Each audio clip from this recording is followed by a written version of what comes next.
Grand Theft Auto 6, Avowed, Civilization 7, Metroid Prime 4, Ghosts of Yotei, Monster Hunter Wilds, Fable, South of Midnight, Death Stranding, and over 50 incredible indies that I've already featured are coming in 2025. But what about the unannounced or secret games?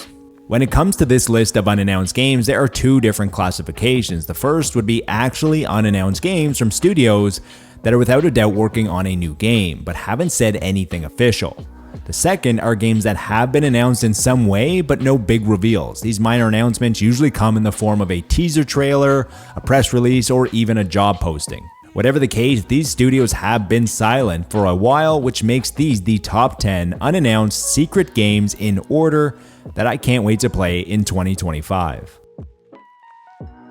It's hard to believe that Days Gone released in April of 2019 for the PlayStation 4. People might not have loved Days Gone, but it does have an average review score of around 75, and it does seem like the reception of the game improved over the years. It might surprise some people that as of 2022, Days Gone has sold nearly 7.5 million copies, and despite these sales figures, Sony reportedly turned down the idea of a sequel. It's no secret that Bend is working on a new game. Back in 2021, Hermen Hulst said that Bend was working on a new IP that they are very passionate about, and it was building on deep open world systems that they created with Days Gone. With a studio of around 150 people, 6 years is a long time for a game, and by the end of 2025, it will be almost 7 years. It's hard not to see Sony Bend release a game at some point in 2025. A release from Sony Bend also takes the pressure off Insomniac and Naughty Dog, two studios that PlayStation would likely want to give as much time as possible to create something incredible. Outside of Ghosts of Yotei from Sucker Punch, Sony doesn't really have anything else on the books in 2025 for PlayStation Studios. After minimal releases from PlayStation Studios in 2024, they must have more to offer in 2025. You might think that a new tactics game from Firaxis might be completely out of the question due to the fact that Civilization 7 is releasing in February, but there are a few reasons to have hope that we might see XCOM 3 or another turn-based tactics game from the studio in 2025. Firstly, the studio is big enough to support two different development teams simultaneously. Firaxis likely operates like an ocean tide with people moving between projects depending on the needs. Secondly, since 2012, Firaxis has released 4 different tactics games with XCOM, XCOM 2, XCOM Chimera Squad, and Marvel's Midnight Suns. This works out to a release cadence of every 3 years, and Midnight Suns came out in 2022. Take-Two is a publicly traded company with shareholders to please. Thirdly, after trying to branch out, it would seem likely that Firaxis will follow it up with something a bit more safe and reliable. Marvel's Midnight Suns was beloved by many people who played it as well as critics, but it was a commercial failure. Likely by the time it released, Marvel fatigue had set in pretty good, and also deck building is pretty good repellent for casual gamers. Finally, back in 2016, Firaxis launched Civilization 6 and XCOM 2 within 6 months of each other. With one game releasing in the spring and one game releasing in the fall, it might seem like history has a possibility to repeat itself. About the only thing that we know is that Joseph Fares and the rest of Hazelight Studios are working on their next game, which is a new IP and will once again be published by EA Originals. Hinting that we might be moving closer to the reveal and the release is that Hazelight recently posted a teaser on social media with the script lying on the table. It was just the cover page, but the year was scribbled out, new IP was circled in highlighter, and there was loads of scribbles, including a lot of squares and platforms, as well as the names Mio and Zoe, which can be assumed to be the names of the main characters, and the words co-op were written in pen a few times. It might not seem like that long ago, but It Takes Two was released back in March 2021. Surprisingly, but well earned, It Takes Two has sold over 20 million copies and ended up winning Game of the Year at the Game Awards in 2021, as well as the Best Multiplayer Game at the Golden Joystick Awards and Best Design at GDC. The time between their first game A Way Out and It Takes Two was around 3 years, and it happened in the midst of a pandemic. March 2025 would be 4 years, but it would also be a strong possibility as Hazelight has released both of their games in March and found good success. If it's not broke, don't fix it. Typically, the reveal to release has been longer, but it wouldn't be shocking to see Fares show up at the Game Awards 2024 to reveal the new game that Hazelight has been working on and announce a March release date. He does have a pretty strong history with Jeff Keighley and the show. I was feeling pretty strongly about this prediction, but after It Takes Two was just announced as one of the PlayStation Plus offerings for December 2024, this feels very coincidental and almost makes this a lock. In 2021, Returnal was released as one of the first PlayStation 5 exclusive titles. It was also Housemarque's first AAA level game after the team had developed arcade titles like Dead Nation, Resogun, and even Nex Machina with arcade legend Eugene Jarvis. Unfortunately, Housemarque had outgrown the scrappy indie team that they once were, and arcade titles were no longer sustainable for the studio at its current size. This likely led to some heavy discussions about whether to downsize and continue in the arcade scene or to press forward and forge a new destiny for the studio. Luckily for gamers, Housemarque decided on the latter, and Returnal somehow managed to create a AAA level game but still remain the core essence of what Housemarque was. Returnal was a sci-fi third-person roguelike about a pilot who crash lands on an alien planet and gets stuck in a time loop. For a studio that has only done arcade with minimal visuals and minimal story, Housemarque obliterated the glass ceiling of what was expected from the studio. Returnal reviewed incredibly well with only minimal points of criticism, most of which were patched relatively quickly, including a checkpoint system. Unfortunately, there are still a few genres that are too niche to find mainstream success consistently, like roguelikes, deck builders, and Metroidvanias, and due to this, sales didn't parallel the critical acclaim. However, all of this happened at the beginning of 2021, and since then, the studio has been purchased and become part of PlayStation Studios. With the lukewarm sales and the studio's history since working with PlayStation to not work on this same IP back to back, I would expect something new and innovative from the Finnish studio in 2025. Next Level Games operate like clockwork, and that might have been part of the reason that Nintendo acquired the studio a few years back. That and the Vancouver studio's ability to produce Nintendo games on the same level as Nintendo internal. Starting in 2009 with Punch-Out for the Wii, in 2013 was Luigi's Mansion 2 Dark Moon for the 3DS, in 2016 was Metroid Prime Federation Force for the 3DS, in 2019 it was Luigi's Mansion 3 for the Switch, and in 2022 it was Mario Strikers Battle League for the Switch as well. Looking at this list, there are two things of note. There is a consistent level of quality ranging from good to great with the exception of Metroid Prime Federation Force. The other trend to notice is the cadence of releases. With the exception of the length between Punch-Out and Dark Moon, Next Level Games have began releasing a premium Nintendo release every 3 years. It's easy to see that with the launch of the Nintendo Switch successor, you can rest assured that there will be a Next Level game either at launch or in the launch window.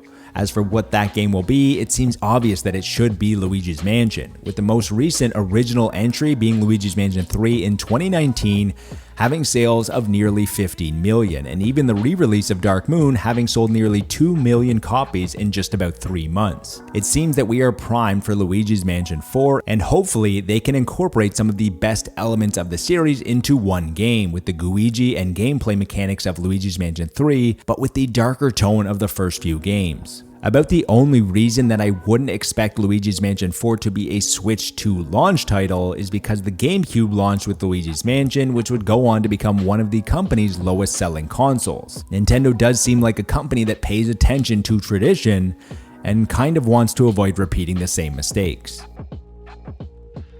Super Mario Odyssey is the best Mario game ever made. Sales can also attest to this, with over 28.5 million copies sold, making it one of the highest selling Super Mario games of all time and easily the highest selling 3D Super Mario. Odyssey refined and distilled what 3D Super Mario had been trying since 1996 with Super Mario 64. The controls were perfect, there was structure, and there was also near limitless freedom for the player. Then there was the variety and innovation that is unrivaled in the series. Huge sandboxes, fun boss fights, nods to the past, and pure joy propelled Super Mario Odyssey to new heights. Back in 2021, there was a lot of speculation that the team from Nintendo EPD that created Super Mario Odyssey were making a new Donkey Kong. This was never confirmed, and knowing Nintendo, it won't be until after this game is released. But even if that team is working on a new Donkey Kong, they did create the blueprint for Odyssey, and any talented internal team at Nintendo could take that ball and run with it. Add some new captures, add some co-op, and add some cool new levels, and you have a great sequel. The opportunity for Super Mario Odyssey 2 to be a hub for showcasing other Nintendo titles is very existent. The inclusion of Captain Toad in Super Mario Odyssey got me thinking of other possibilities. Wouldn't it be fun to discover a haunted mansion with a note from Luigi and you need to find a few moons using the mechanics of Luigi's Mansion 4? What about if you discovered a cart and there is an open world section that sees you drive around to find moons in what could be a taste of Mario Kart 9. This is a large opportunity to get a lot of casual gamers who only buy Nintendo to play the Super Mario games invested into other first-party Nintendo franchises. Quantic Dream has been extremely quiet about their Star Wars game since it was revealed back in 2021. The collaboration with Lucasfilm Games is an action-adventure game set in the High Republic era of the franchise. As you would expect, Star Wars Eclipse is described to have multiple characters and branching narratives as you see the galaxy through the eyes of an ensemble cast. Star Wars Eclipse will feature all new characters and environments, which is similar to recently released titles like Star Wars Outlaws from Ubisoft, which features Kay Vess, a scoundrel from Kanto, both of which were completely original and both of which are now canon. There was also Cal Kestis from Respawn's Star Wars Jedi, who is now part of the Star Wars canon. If previous collaborations with Lucasfilm tell us anything, it's that somehow, no matter what your choices are, some part of the story and characters will become part of canon. Star Wars Eclipse will take place in uncharted areas of the Outer Rim with never-before-seen planets and species rife with opportunity. Now, it's safe to say that many people are excited for this adventure, with the cinematic reveal trailer having over 21 million views.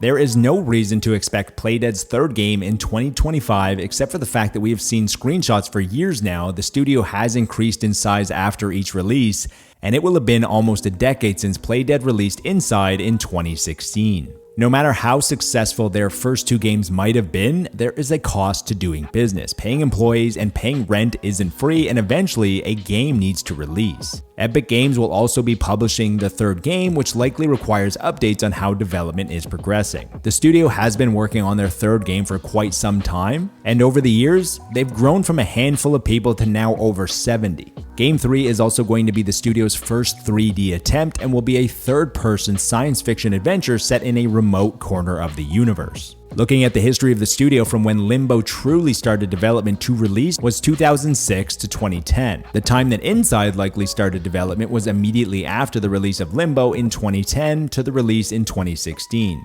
Limbo was 4 years, Inside was 6 years, and if we're going to use that formula, it would seem like every project gets bigger and more ambitious, and as a result, development time increases. If we factor in the transition to 3D, the departure of key figures from the studio after the release of Inside, the pandemic, the high level of quality that Playdead sets for itself, we can assume that this would mean 8 to 10 years, which would be 2024 to 2026. I can't think of a better studio than Arkane Lyon to develop a game based on Marvel's Blade. Blade will be a third-person action-adventure set in the heart of Paris. The game will take players to a quarantined section of Paris in the middle of a supernatural emergency. Arkane Lyon is the perfect fit because they understand superpowers after developing Dishonored and Deathloop. They understand the mechanics needed like stalking prey, and more importantly, we have seen that they understand atmosphere. There is a lot of strengths that Arkane Lyon has that should be transferable to the development of Blade. Deathloop began development in 2018 and released in 2021. This means that some part of development was at the height of the COVID pandemic, which would likely have halted development for a short time and at the very least slowed it down for a decent amount of time while people figured out how to work from home in the most efficient manner. Also during the development of Deathloop, Arkane Lyon also co-developed Wolfenstein Youngblood and Wolfenstein Cyberpilot with Machine Games. If you take a look at their history, Arkane Lyon has been extremely efficient in their development cycles. Their first game alone was Dishonored 2, which was released in 2016, followed by the standalone expansion, Death of the Outsider in 2017, then the two games with Machine Games in 2019, and finally Deathloop in 2021. Back in November 2020, just mere months before the release of Hitman 3, IO Interactive announced Project 007, a collaboration with MGM that will see the studio explore the origins of James Bond. The game will focus on a younger version of James as he earns his 00 status. Project 007 will use their in-house engine Glacier to bring this vision to life. After hearing this announcement and then playing Hitman 3, it was impossible not to see many of the missions as testing and prototyping for James Bond. When the announcement was made, Project 007 was already in active development according to the press release. Having not heard much about Project 007 since its announcement in 2020 isn't concerning, since IO Interactive typically do very short marketing campaigns. Hitman 3 was officially revealed in June 2020 and then released just a little over 6 months later. The good news is that with Daniel Craig recently retiring from the role of James Bond and the search for his replacement still underway, the game doesn't have to tie into any movie or be concerned about release problems. It will be a standalone IP separate from the movies. IO Interactive also has offices around the world with almost 500 people, which not only can expedite development, but it also means that development can't remain in limbo for too long. With this in mind, I would fully expect an official reveal and release of Project 007 in 2025. If just half of these games release, combined with the games that we already know are landing in 2025, including Grand Theft Auto 6, Avowed, Civilization 7, Metroid Prime 4, Monster Hunter Wilds, Fable, South of Midnight, a new Nintendo console, and over 50 incredible indies that we've already talked about, 2025 has a decent chance of being the best year in gaming that could rival 1998, 2007, or 2017. Before leaving, consider subscribing if you enjoyed the video. The bigger the audience, the more access I will be given and the more I will be able to share with you. Our founding principle is positivity. The world needs more positivity, and I hope to see you in the next video. That's everything for today, but until next time, be good to your fellow gamer, but be better to your fellow human.